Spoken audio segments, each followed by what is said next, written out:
ল'ৰাৰ বিয়াৰ কাৰণে ছোৱালী ঘৰত ল'ৰাৰ মাক দেউতাকে আহি দিয়া কেইফাঁকিমান মধুৰ প্ৰস্তাৱ। 1.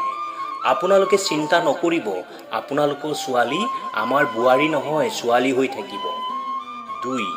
আমাৰ কোনো সমস্যা নাই, বিয়াৰ পিছত তেওঁ যি পঢ়িব বিচাৰে পঢ়িব পাৰিব। আমাৰ অমুকৰ বোৱাৰীয়েতো বিয়াৰ পিছতহে ডিগ্ৰী কমপ্লিট কৰিছে। 3. যেতিয়াই মন কৰে তেতিয়াই ঘৰলৈ আহিব পাৰিব, প্ৰয়োজন হ'লে আমিয়েই লৈ আহিম। 4.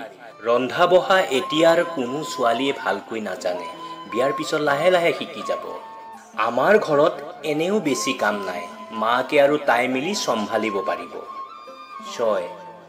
আমাৰ কোনো দাবী নাই, কিবা যদি ইচ্ছা কৰি দিব খোজে সেইটো আপোনালোকৰ কথা, দিলেতো আপোনালোকৰ ছোৱালীৰে হ'ব। 7. যদি জব কৰিব বিচাৰে কৰিব পাৰিব, আমাৰ কোনো আপত্তি নাই। তাৰপিছত ছোৱালীৰ মাক দেউতাকে কয়, বাহ, বেলেগ ভাল মানুহ ভাগ্য কৰি পাইছোঁ। উলহ মালহেৰে বিয়াৰ কাৰ্য শেষ। 6 মাহ পিছত আৰম্ভ হয় আচল খেল। পৃথিৱীখন গোল, ইয়াতে কিছুমান মানুহৰ ডাবল ৰোল।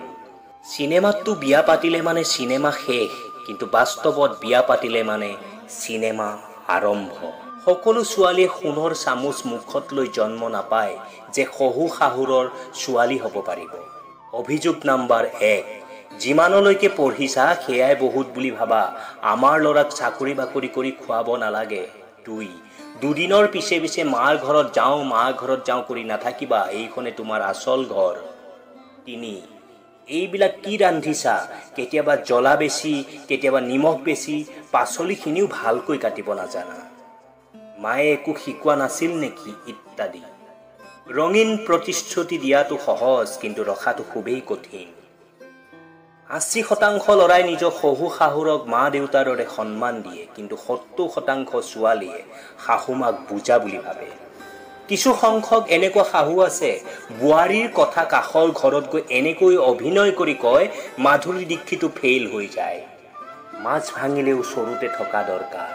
ঘৰৰ কথা আনো আগত কেতিয়াও নক'ব, কাৰণ শত্ৰুৱে ভালদৰে জানে কোনখিনিত আঘাত কৰিলে বেছি ক্ষতি হ'ব। এইটো কথা সদায় মনত ৰাখিব। সকলোৰে ঘৰত ঘাট লগাবলৈ মলম নাথাকিলেও নিমখ নিশ্চয় থাকে ঘাঁ বহাবলৈ।